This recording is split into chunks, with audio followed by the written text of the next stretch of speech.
Hi there, I'm Trunks from Dragon Ball Z Abridged, and these are the Anime Egotists. You know, in the future, podcasts are a little bit different. They're actually from pods. You know, people trying to hide from the androids and everything. I had a favorite podcast for a while, but it got canceled. By the androids. They got killed by the androids. Don't get killed by the androids! And welcome back to the Anime Egotists, where I'm gonna be honest. We could not run an orphanage in anime. No, with all the people probably having superpowers of some kind, we'd probably get ourselves killed. Yeah, I'd like to think we would at least try, though. Anyways, my name's Alex, and personally, if I was in the Persona universe, I probably would want to hang out with Ryuji the most. Yeah, I can probably agree to that. He seems like the most fun. And I'm Richard. Yeah, that's correct. And Richard, we've talked before about parents on the channel. We've talked about great, loving, respectable parents. And those are the parents that we really admire. Exactly. But like a lot of our top lists, it's time to talk about the opposite. Yeah, these are the parents that we do not want raising children. These are the parents who are downright horrible to kids and shape them in terrible fashions. Now, don't get me wrong. Some of these parents might not be the absolute bottom of the barrel, but there's enough bad that makes us go, yeah, this isn't a passing grade. Exactly. So, do you want to start us off this time? I started us off on the last parents video. How about you start us off this time? Okay. So, as I was telling you before, I did do quite a few of these as from animes that I haven't watched in a while, but I do remember and not liking these specific parents a lot. So I'm starting out with Charles Britannia from Code Geass. Yep. Yeah, so this is the king of the Empire of Britannia. He pretty much disowns his own kids if they are diseased, weak, aren't able to stand up for themselves, don't show something that will help him maintain his power and growth. And that's what happens with Lelouch in his past and his younger blind and paralyzed sister. The only time Charles even shows any sort of close to remorse is when Lelouch is pretty much showing that he's become this super genius and is able to control people with his own Geass, and it's just one of those, it feels like he pretty much pits his own kids against each other for fighting for control of their own territories and stuff. It's just, he's really not a good person, but he makes an even worse parent. And then at the he realizes, this might have been a problem. Like, yeah, you think so? At least other parents kind of realize, look, this might not be the best thing to do, but I don't have that much of a choice. He's just like, no, I don't see the problem until it's right in my face. And it has been there for the past several years. Exactly. And as I said, he doesn't seem to also show remorse when any of his kids die, even the ones that he quote unquote loves. He doesn't really seem to care. It seems more like he's just going to replace them with the next in line. And it's just, he's really, really not a good father. No, not even a little bit. I can't remember too many redeeming qualities about the guy. And even though it's been a minute since I've seen the show, but I looked at him and I was like, no, that's okay. No, thanks. Exactly. As I said, it's been, I think since I was like a freshman in college is when I watched Code Geass, so. Yeah, but I can co-sign on to him. Not my favorite parent. All right. So your first one? Hana Kirisaki from Nisekoi. Okay. All right. For all the crap I give Chitoge, she does not deserve a mother like this. So Hana is basically, I guess, a very fashionable, rich, busy person. And the reason that she's on this list is because she doesn't seem to care what happens to Chitoge. Hey, it's implied that she is always traveling and doing business and they never get to see each other. And she doesn't see, and it doesn't even seem like a case of, oh, well, I'm going to go visit my kid because I've been missing them. It's, oh, I have to go visit my kid because I have to go visit them. She just never seemed that interested in her daughter growing up and doesn't really impact her life until Raku says, hey, you're treating your daughter horribly and she's miserable without you. Why don't you do something? Sure, in the end, she does apologize and tries to be better, but at the same time, we never really see her do that much better. We see her be horrible, she apologizes, and then she just leaves. Yeah, it does not sound like a good relationship. It sounds more of a I'm kind of committed, so that's why I'm here. It's not out of anything else. Yeah. Yeah. I get like, and it just feels kind of disappointing us again in the sense because it's not, it took Raku who's screaming at her to open up, but it was, I don't know. I don't know. It even felt like after they reconciled, it didn't feel like she was that involved with Chitoge's life. So it's like, okay, well, what was kind of the point? Yeah. You want God, if you have that sort of moment where they are supposed to be getting closer and actually repairing part of the relationship, you would want them to actually show up more and be a part of the life and show that they want to be. So that's, yeah, that sounds disappointing. Yeah, especially the whole, oh, by the way, your daughter and I are in a forced relationship, and the dads are completely okay with that. As a mom, shouldn't you smack your husband and be like, yeah, let's not do that. That's not a smart idea. But no, no. Most of the parents in this show aren't that good. Well, Onodera's mom is pretty cool, but most of the parents aren't that good. But Chitoge's mom in particular, as much as I rip on Chitoge and she deserves it, she deserved a better mom than what she got. Yeah, it sounds like it. All right. My next one. Please. So I have Hiromi Shiota from Assassination Classroom. This is Nagisa's mom. So Even I remember how. Yeah. So there is actually a lot to unpack here, and I didn't remember all of it until doing research for this video. But pretty much, Nagisa's mom has raised Nagisa, who was born male as a girl, because pretty much tried to use Nagisa as her own doll, because she just wanted a daughter. Again, the issue is that Nagisa had no say whatsoever in this. This was just his mom forcing her beliefs onto him constantly. Yeah. And it gets so bad that at one point she, from what I was rereading about this, and this is the part I don't remember, she drugs him and tries to get him to destroy the school to so that he can be brought into the better part of the school, despite the fact that that's not what he wants. And it's just, I mean, making him wear feminine clothing, grow his hair out despite not wanting to, apparently. There's just all this stuff. It's just, it is not a healthy relationship. And you don't even feel like she really learns, from what I remember, and tries to actually change. She kind of tries to accept it, but it's not great. Yeah, especially when you look at, because a lot of people, when they start watching Assassination Classroom, they just assume, oh, Nagisa's a girl. Oh, well, because anime does that. They'll draw characters to look like a certain gender when in reality they identify as something else.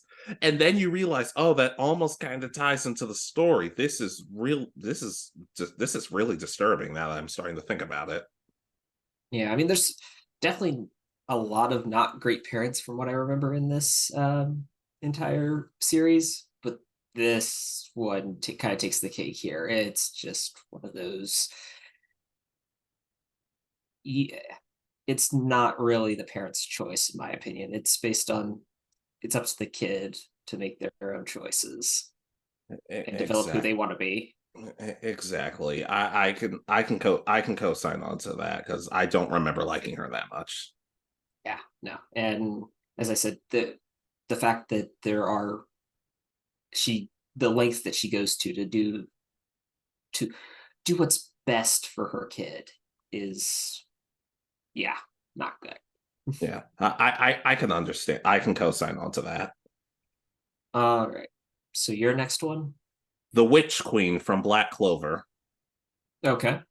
All right, so the Witch Queen is this very manipulative, sexist, horrible person, and who was his Vanessa's mother, and she's able to read the future thanks to her fortunes. And when she sees the potential of Vanessa's thread magic, she locks her in a cage. If it wasn't for Yami, Vanessa never would have gotten out, and he never would have been able to save her life and make her a happier person. But even when they go to the Witch Queen, it's revealed that she can heal Asa's arms when he's injured. But ultimately, she does that to try and manipulate and brainwash him. And in the end, it doesn't even feel like she's that remorseful for it. It just feels like she's been beaten by everybody. Not to mention the whole that she was planning on brainwashing her daughter's friend in Asta and killing her daughter alongside all of her other friends. It just never. She's such a cold, heartless person that you're like, no, you should not be allowed to have children.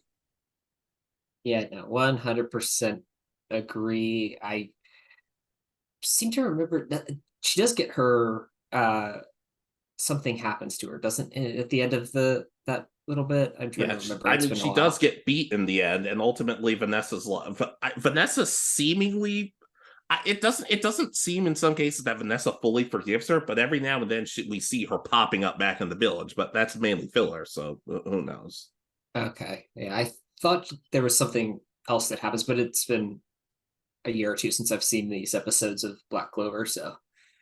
But yeah, no, I 100% agree. It's just the fact that also Vanessa seems so uncomfortable when they went to the witch village was kind of a good sign that there was something wrong right off the bat. Yeah, especially considering Vanessa's like a super friendly, cool person. Exactly. Side tangent. I am shocked I like Vanessa as much as I do. I did not think I was going to care, and I'm like, oh no, I actually really like her. She's super cool. Yeah, you kind of pictured her as being the, without a better way of putting it, the drunk kind of promiscuous one, but yeah, which isn't necessarily doesn't necessarily not describe her, but there's also a lot more to her character than just that. we see her caring side more than we see her drunk side, so I'm cool with it. Yeah. Yeah. So, yeah.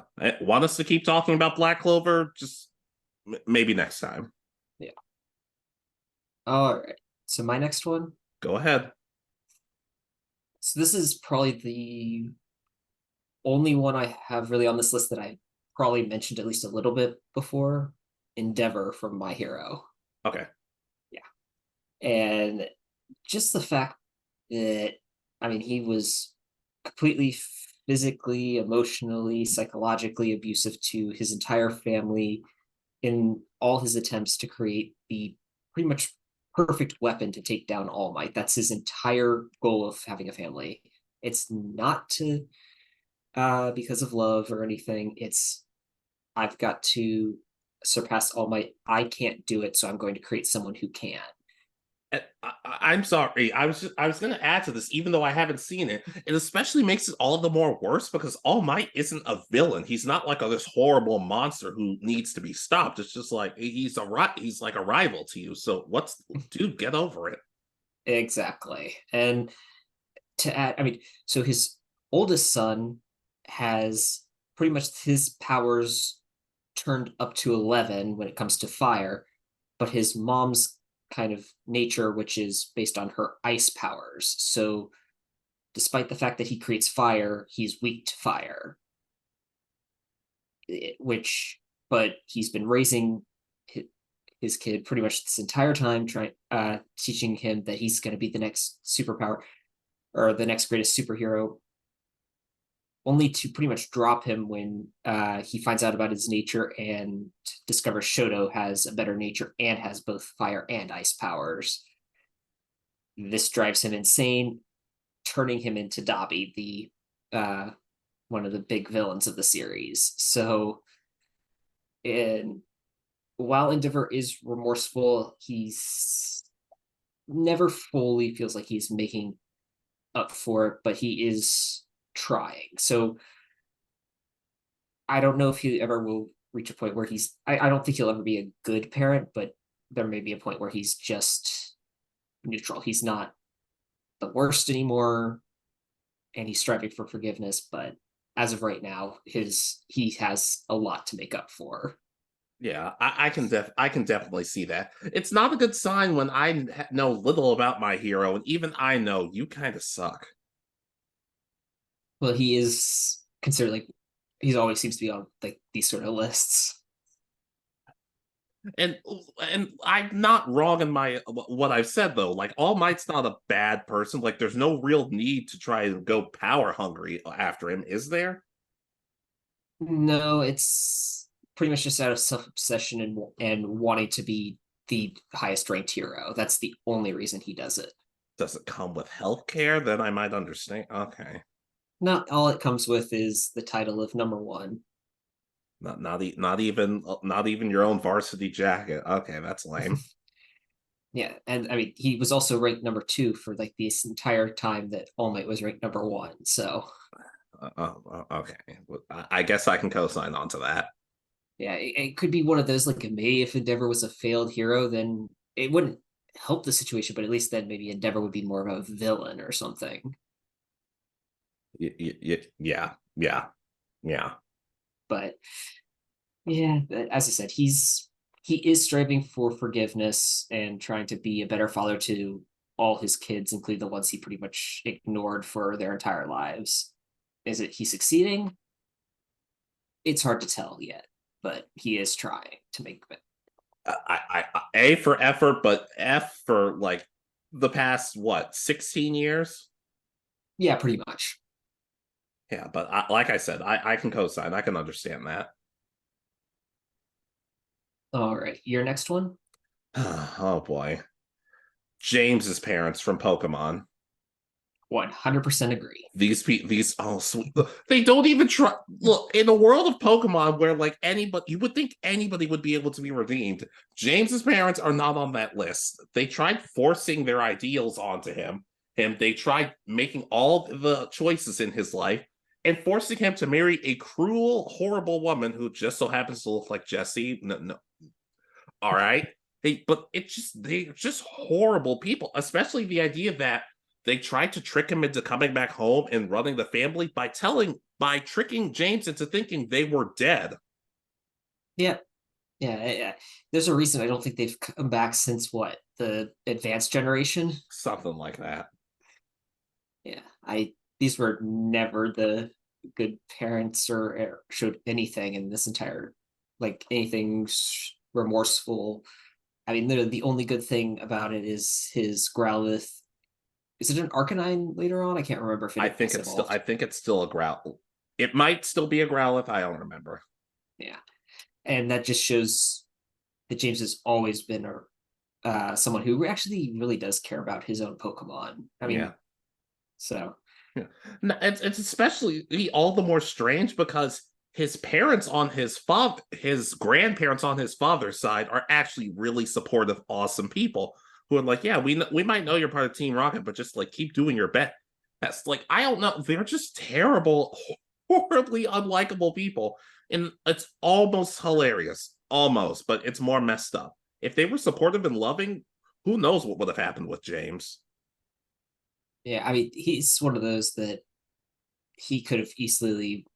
I could see him having been a gym leader or a Pokemon doctor or something. I mean, he's got pretty much a lot of the knowledge, a lot of the skills. It's just he uses them against a kid who has an overpowered Pikachu. Yeah. It's not a good sign if I can tell somebody, oh yeah, this dude ran off and became a criminal, and he's living a happier life than he was when he was at home.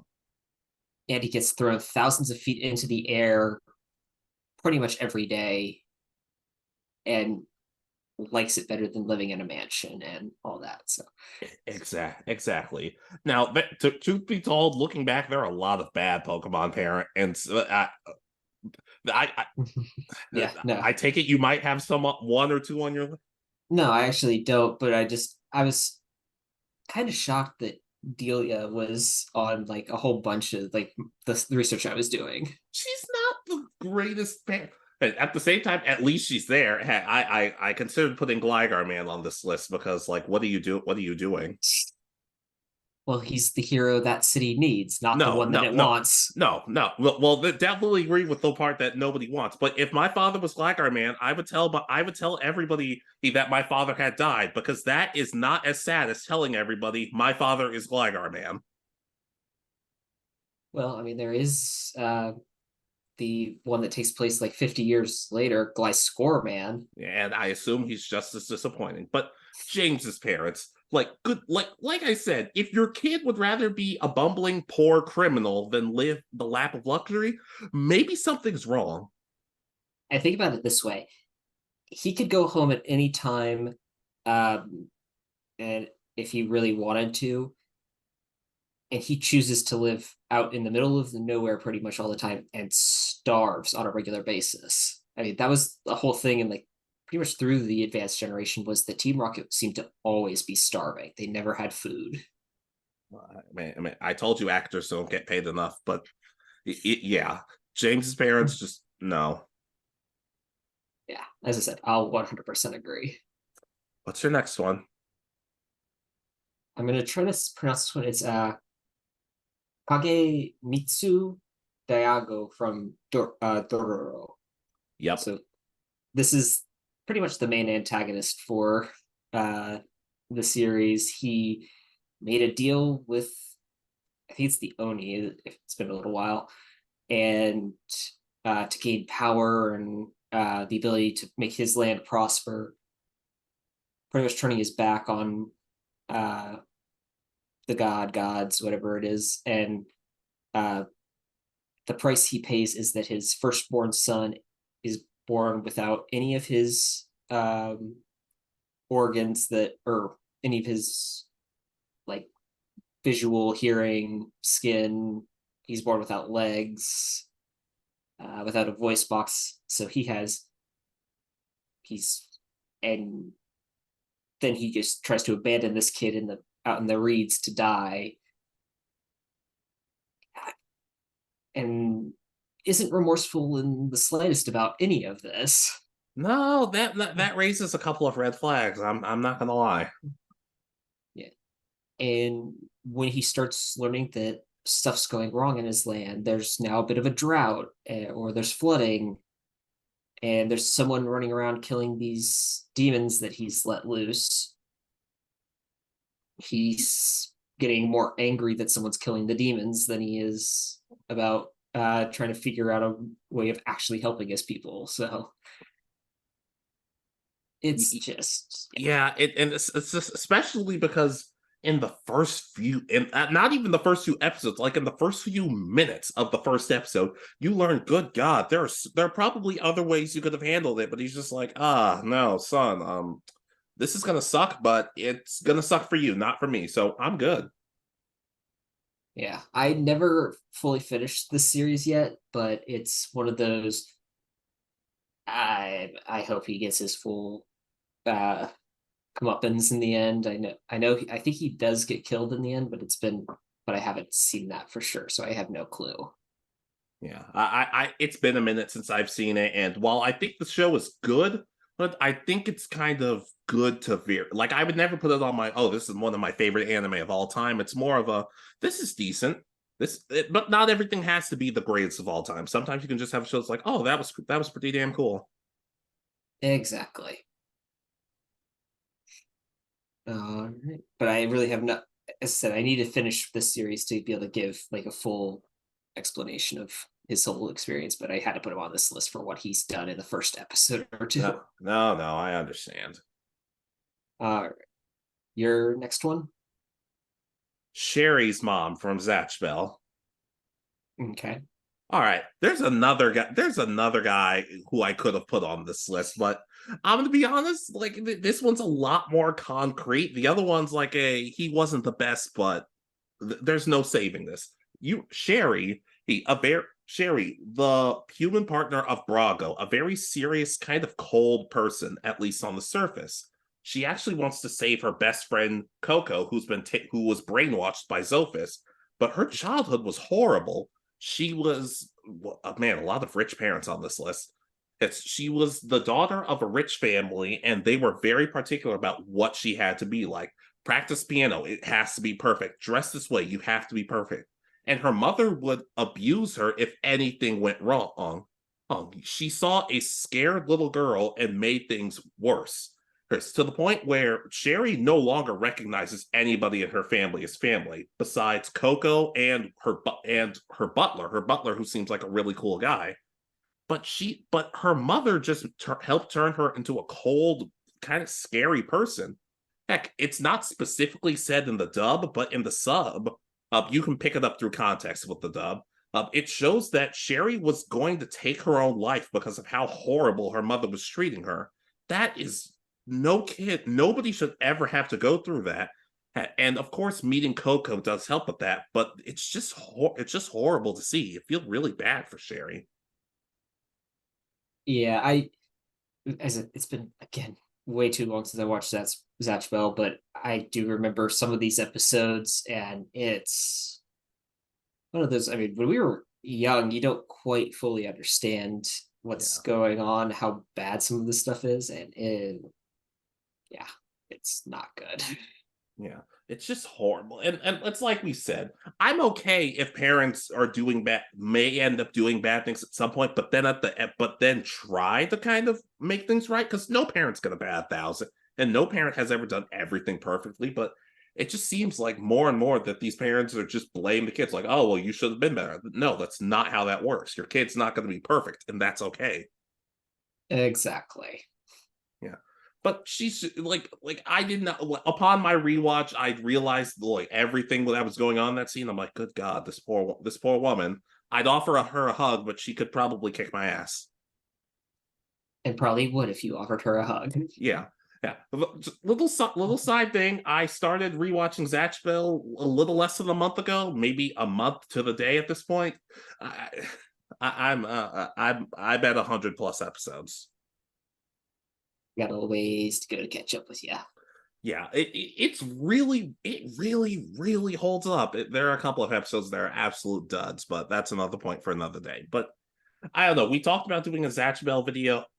A special Zatch Bell video at some point, so I was like, let me see what I can get through. Maybe 20-something episodes. I'm like, oh, 100. Yikes. All right. So honorable mentions time? Let's do it. All right. So my first honorable mention is Vinsmoke Judge from One Piece. So has he done really anything to redeem himself? No. But he's just one of those people that he experimented on his kids before they were even born.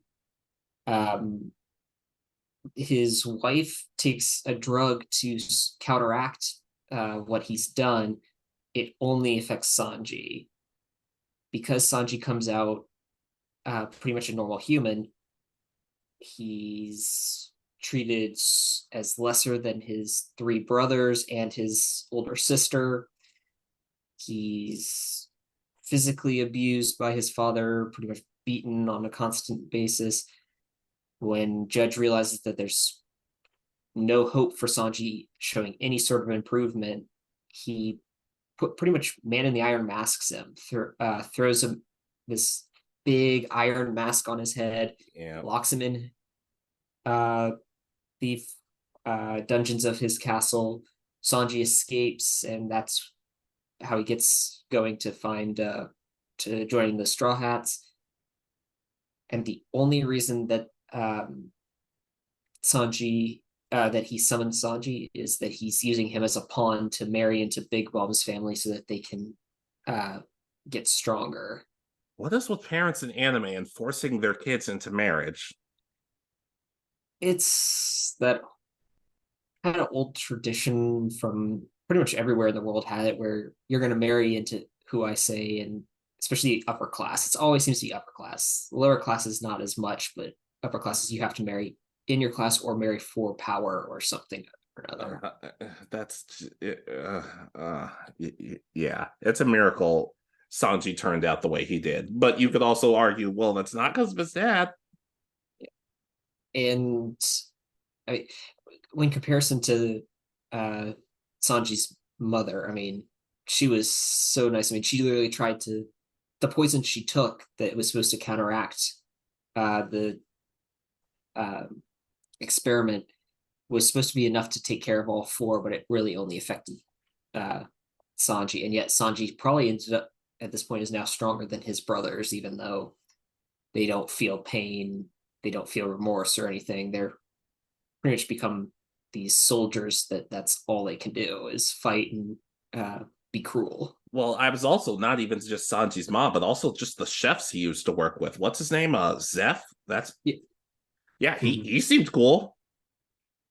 Yeah. For the most part. Yeah, he was the stereotypical master where he's like Sanji maybe coming up with something that's better than anything or stuff, but it's not good enough because you're not doing it the way I taught you, kind of thing. Okay, true, but he was a much better father by comparison.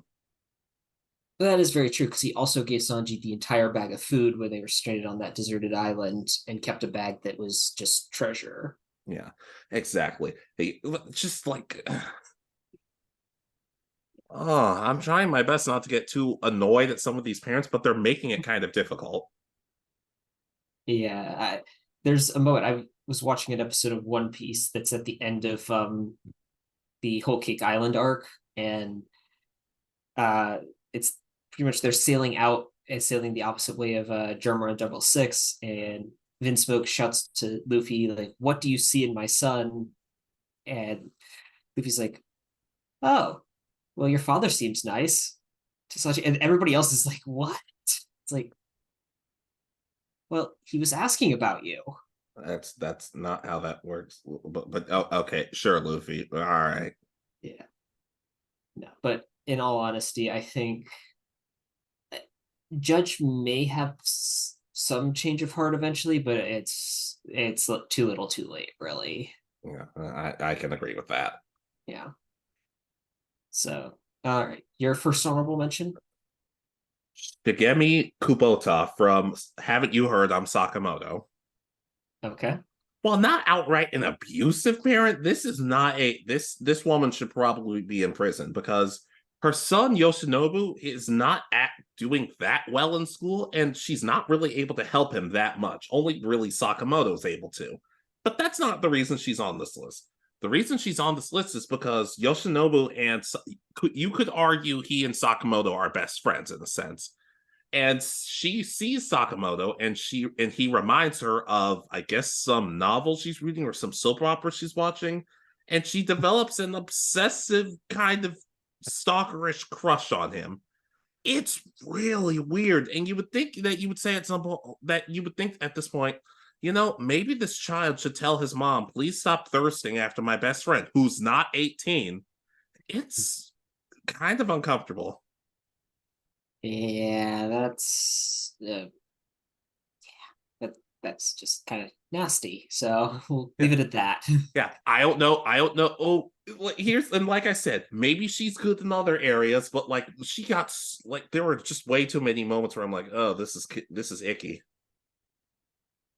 Yeah, that's a different kind of being a bad parent, and not yeah, there's nothing really good about that at all. Yeah, I don't remember what Yoshinobu's dad does. I don't even know if we ever hear about Sakamoto's parents. I think he just goes home every night and just I don't know.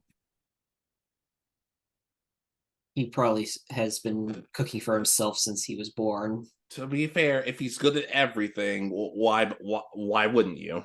Well, true. But anyways, like I said, was she the absolute worst parent ever? Probably not, but there's enough to be like, yeah, maybe we should call social services because she's probably going to jail. Exactly. All right. My next honorable mention. Please, let's move on. So this is a complete couple, and it's Mr. and Mrs. Suzuki for Welcome to Demon School, Iruma-kun. Oh, haven't heard you talk about this show in a minute. Yeah. So pretty much Iruma has never been able to tell anybody no. He's always got to be the helpful one, taking care of everything for everything. And his parents took advantage of this. They pretty much chose not to work, forced him into extremely dangerous and hard jobs because he would say, "Oh yeah, I'll take care of it," and pretty much lived off of everything he made. I mean, I know from one scene he's where he's not even of age or anything. He's a deep sea tuna fisherman, and it's pictured like what you see in God, what was it? The Deadliest Catch, the like that sort of conditions is what's shown, and but yeah, as I said, they use all the money to buy like expensive alcohols, go out on trips and dinners. That's all what Irma's doing, and then in order just to get a massive fortune, they sell him to a demon. The demon loves him and treats him like a good kid and like his own grandkid, pretty much. But still, you sold your kid to a demon. To be fair, that the show is called Welcome to Demon School, Iruma-kun, not Welcome to Regular School, Iruma-kun. That doesn't sound nearly as interesting.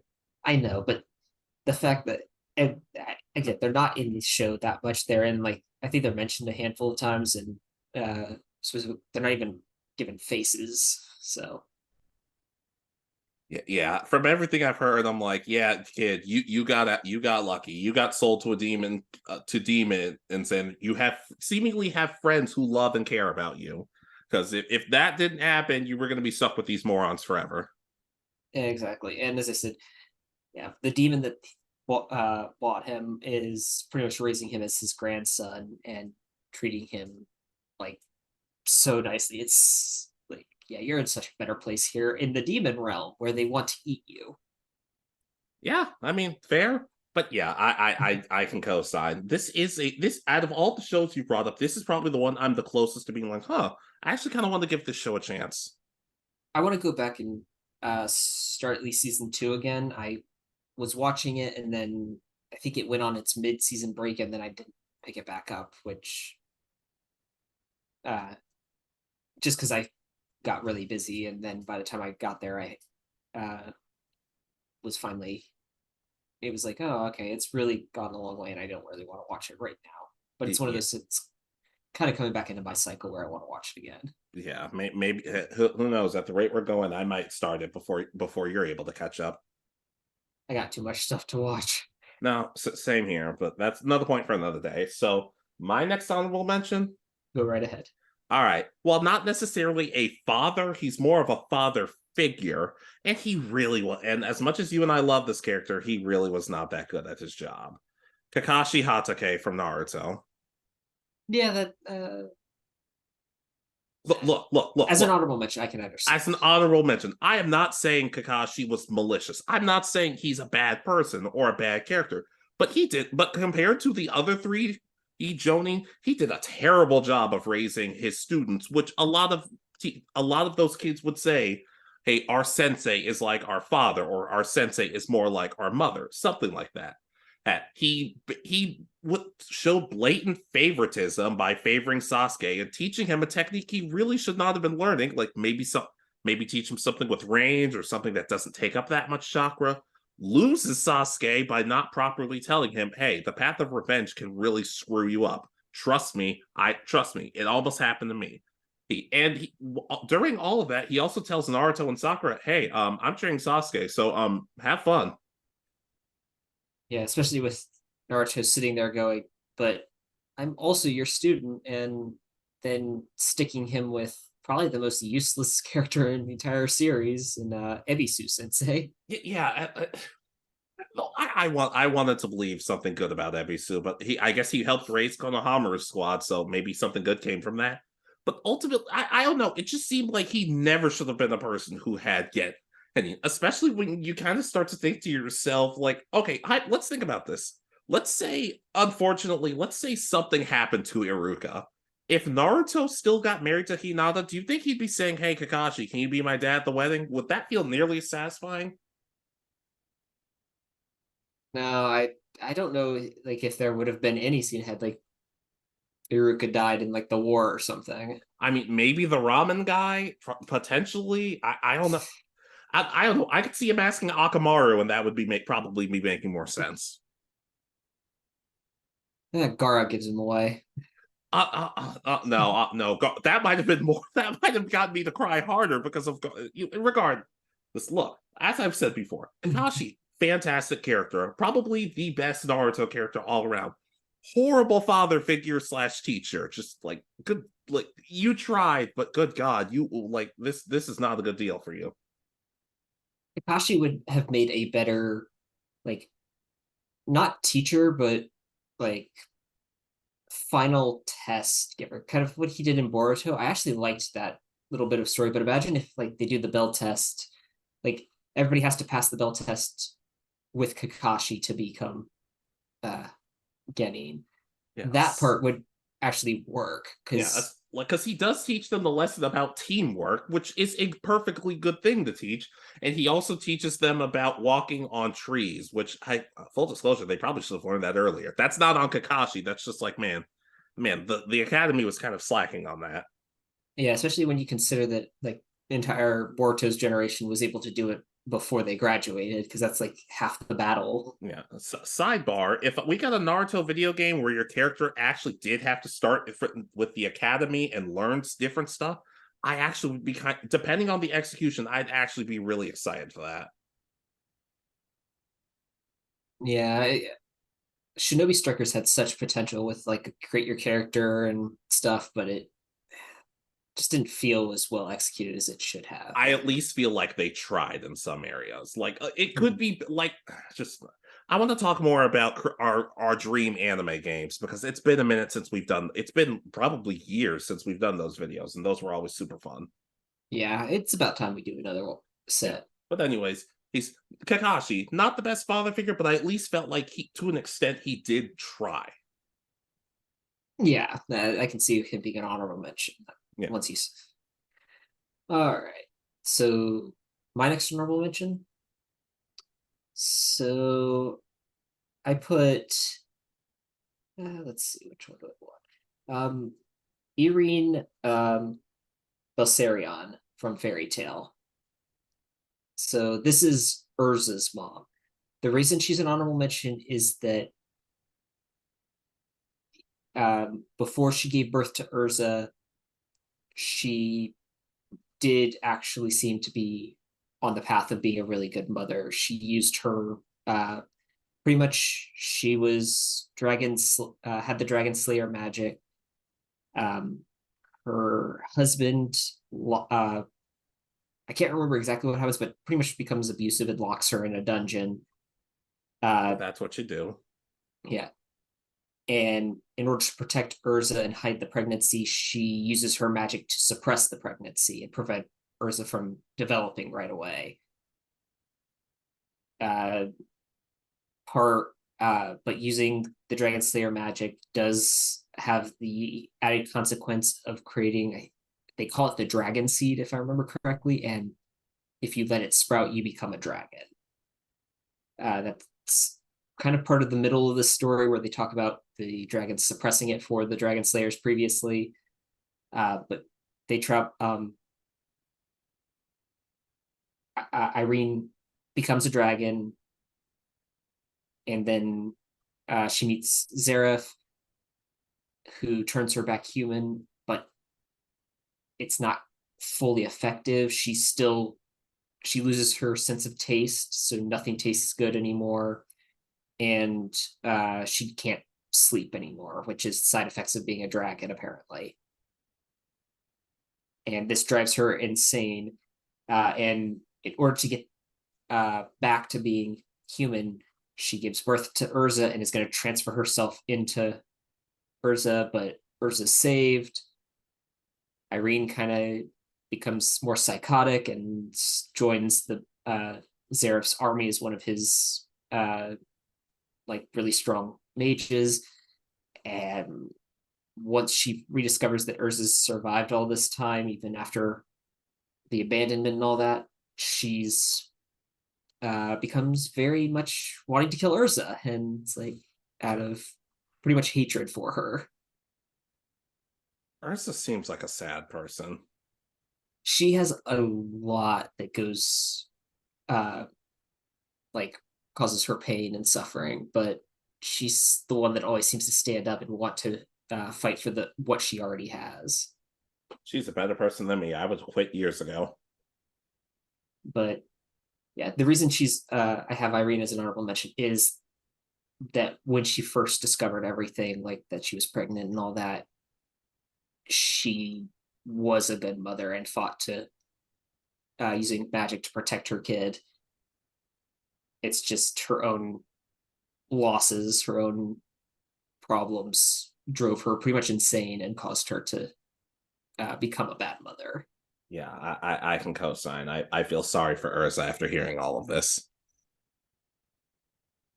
Yeah, there's like a whole like kind of bit of stuff that talks about like maybe what would have been had Irene either survived or been able to suppress the insanity and raise Ursa. So that it's interesting, but yeah, this is just one of those, as I said, an honorable mention because of the duality of the character.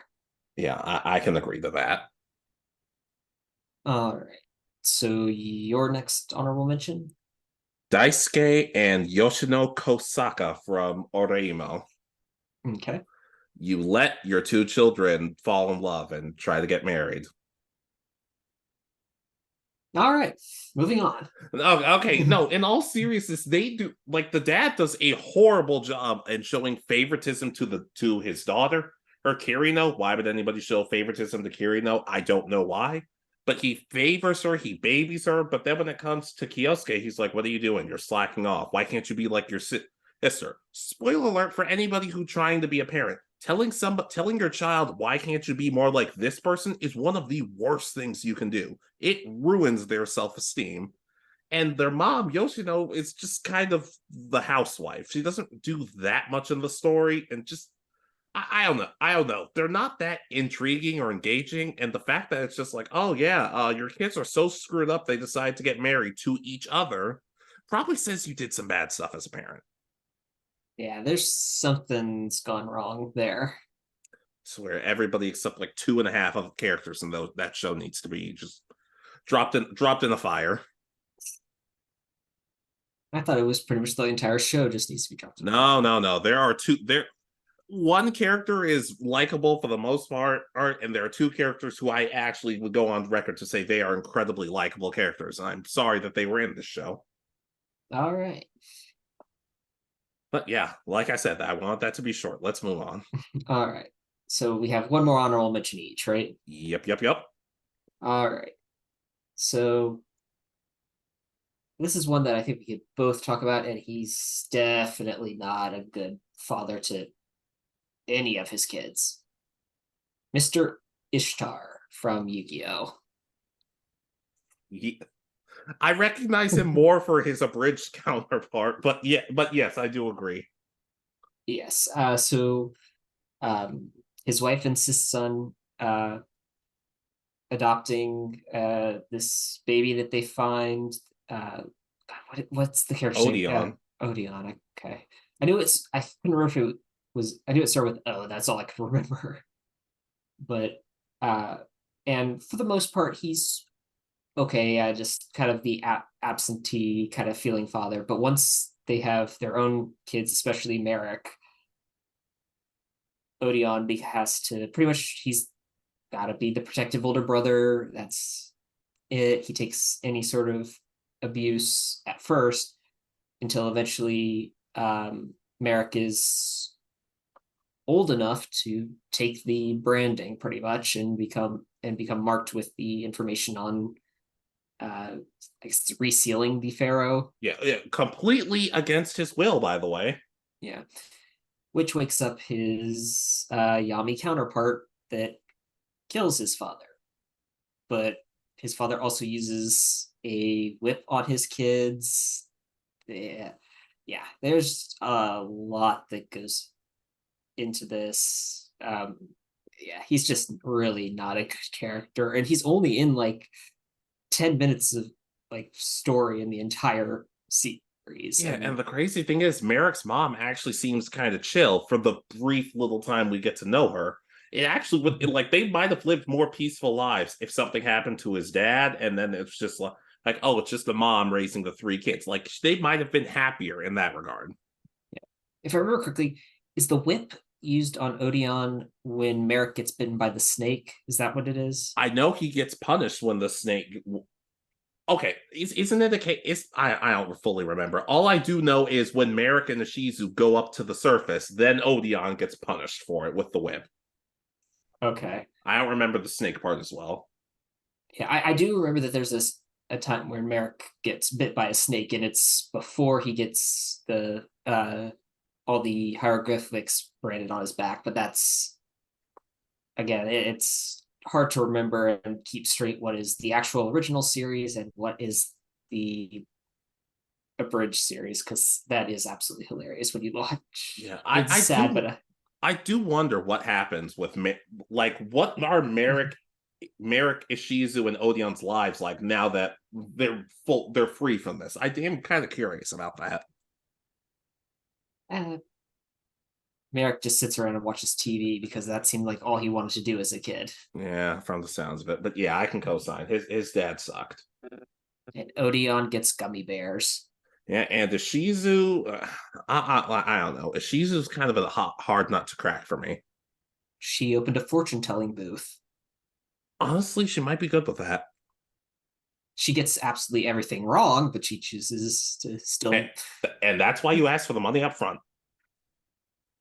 The sad part is, even with her Millennium item, I think she's wrong like half the time when she uses it. Well, sometimes it's just like, oh, I'm going to change my destiny. That's what my fortune telling. Yeah, no, that's another point. That's another point. That might be another point for or another worse anime cliches. Because good God. All right. So your last honorable mention. All right, Warwick's dad from Gangsta. Okay. All right, so Warwick on the surface seems like a pretty chill guy. I mean, sure, he's a murderous dude, but he's a pretty chill, nice guy. But sadly, you learn that he's actually a nihilistic, like miserable person, and that's because of his dad.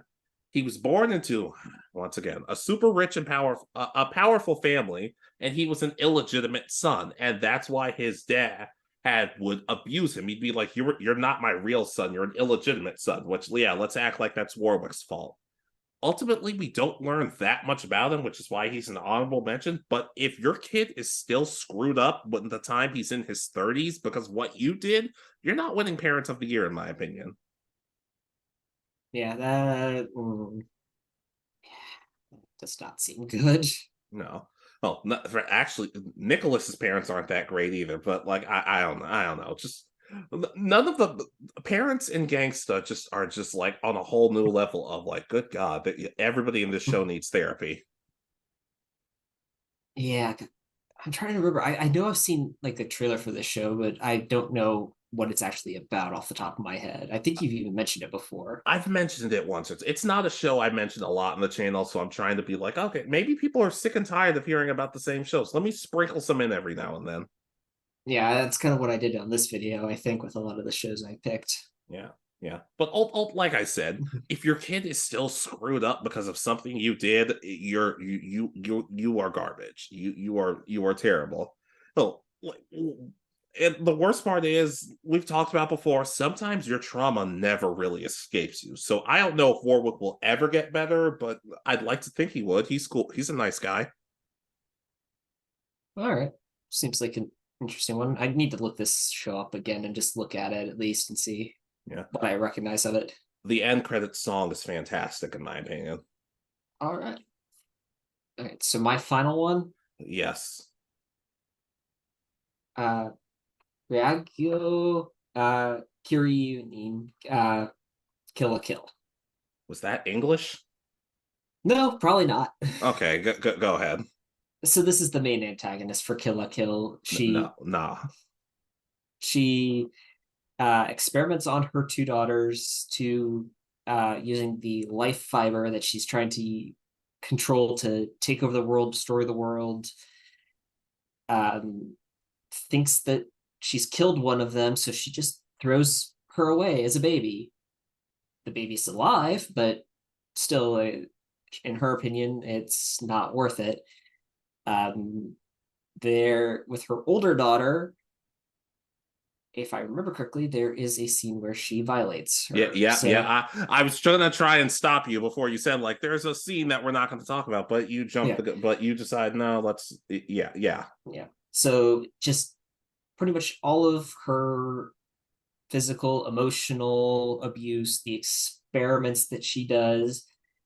She sends her third daughter out to die. It's just, she has kids to manipulate, use them as soldiers for her own benefit. She's like a lot of the parents on my list, I think, but they show a lot more in this one than when it comes to the abuse levels than a lot of the other shows do. Yeah. So you actually see it. Yeah, and we didn't have to actually see it. Okay, I can co-sign. What's the consensus on Kill La Kill on the internet? Because I feel like a lot of people like it, but I also feel like a lot of people say this is garbage. From my understanding, I think it's considered one of the not necessarily like a masterpiece, but it's more people seem to like it than dislike it. Yeah, people don't like that it's, I think the term is ecchi. I guess technically that is what it counts. So the fact that the outfits have something to do with the power-ups is a little suspect. Yeah, and the fact that they are as revealing as they are without that. So I know people I think who don't like it just view that part a lot of it. There is a good amount of story to this one, which is surprising for what it is. To be fair, there are probably people out there who have seen the whole thing. It's just like, I know what it's about. It's just not for me. And that's perfectly fine too. Yeah. But as I said, I think most people like it because it had a unique, like for the combat, had a very unique art style with a lot of extra, like colorful explosions and stuff in it. And the characters were not that stereotypical design, especially for those mid-2000s shows. They had a bit more harder edges, it looked like, in just how they were drawn. So it's another one of those art styles that not everybody likes either. Yeah, I feel like I heard there was a video game that came out a while ago. I was meaning to give that a chance, but I just got busy with other stuff. It's quite possible, but I know the show's been off for a while. It came out like 2009, I think, at the latest. So they would have no excuse to not tell the full story. I think it was like done, but it was told the exact story it was supposed to tell. So well, that gets points for me. Yeah. But yeah, she was a god awful mother, like frighteningly bad. Yeah, just with everything and the depictions of everything, it's not good at all. Yeah, but I can co-sign. Speaking of frightening, do you mind if I say my last worst parent in anime? Go right ahead. Medusa, Soul Eater. She was on my list as like a backup. So if I need good God, this woman. It's not like just thinking, even thinking like just for putting on how horrible she treated Krona for years, abusing him, sticking him with Ragnarok, who sometimes wouldn't even let him eat, all experimenting him. Just also think we don't know who Krona's dad is, so there's a good chance that Medusa has made him in past tense. Yeah,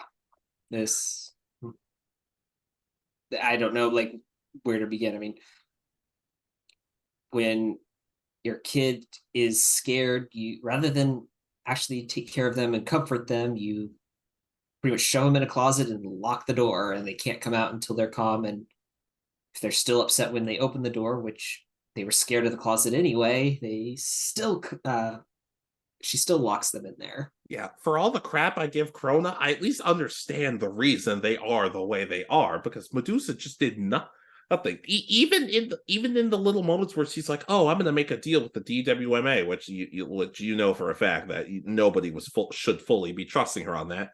All she wanted to do was twist Krona around, wrap her around her thumb, and just be horrible to her. It gets to the point where you're like, dude, dude, ma'am, whatever, Krona, I am sorry, but your hot mom is scaring all of us. Please just no.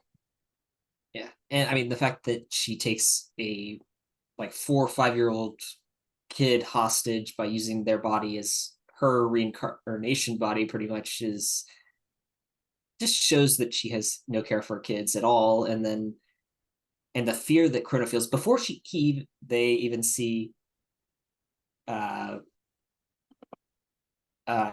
Medusa's actually back, just the idea that she's still alive is enough to drive him to betray the DWMA. Yeah, well, like I said, that he probably should have found a better way of going about it. But I still understand to some extent. It also just kind of makes Stein and Spirit look all the more worse when they're fighting her, and they're like, "Oh, hey, like, which one do you think she was talking to? She was talking about me. No, she was talking about me." I'm like, "Okay, ordinarily, you guys can play Who Wants to Get Stepped on Medusa later. Please just finish her off. She's ruining Krona's life." Yeah, and we see how, I mean, kind of messed up Krona is just through his emotional outbursts in that first kind of part of the series.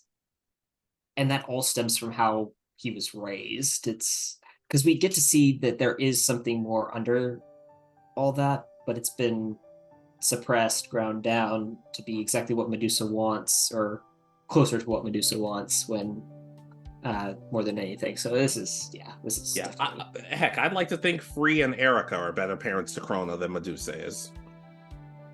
Yeah, they probably are. Yeah, that like I said, that's another video for another day. But like, just look, I could have said Liz and Patty's mom, but like I said in my headcanon, I feel like at one point maybe she at least tried to be good, but then just fell off the wagon.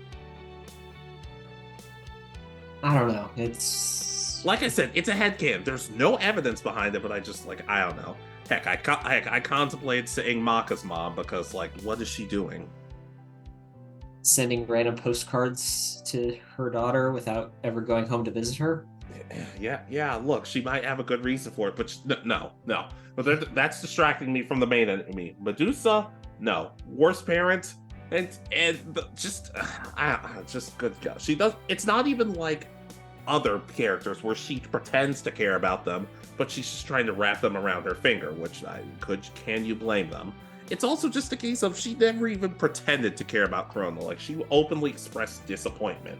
And that affected Krona for the rest of their life. So, yeah, Medusa, horrid parent. Horrid. 100% cosign. That being said, in my opinion, incredible, very good villain, which kind of makes sense.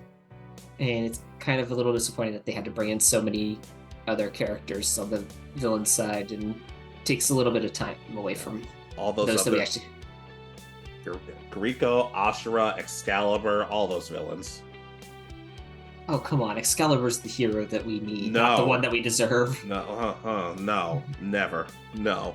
I honestly would rather the show have been about Black Star than Excalibur, and I used to hate Black Star. I think it's just because I tortured him last time we hung out. It was just to hang out with. Yeah, and you wonder why you're not invited back. All right, but you ready to wrap us up? Let's do this. All right, so ladies, gentlemen, and others, who are some of your picks for the worst parents, parental figures, whatever in anime?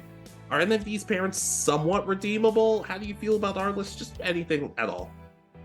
Exactly, and I know there's a ton more bad parents in anime. I mean, this one might be easier to do than a good parents video. There are good parents in anime, but I could do it more good parents.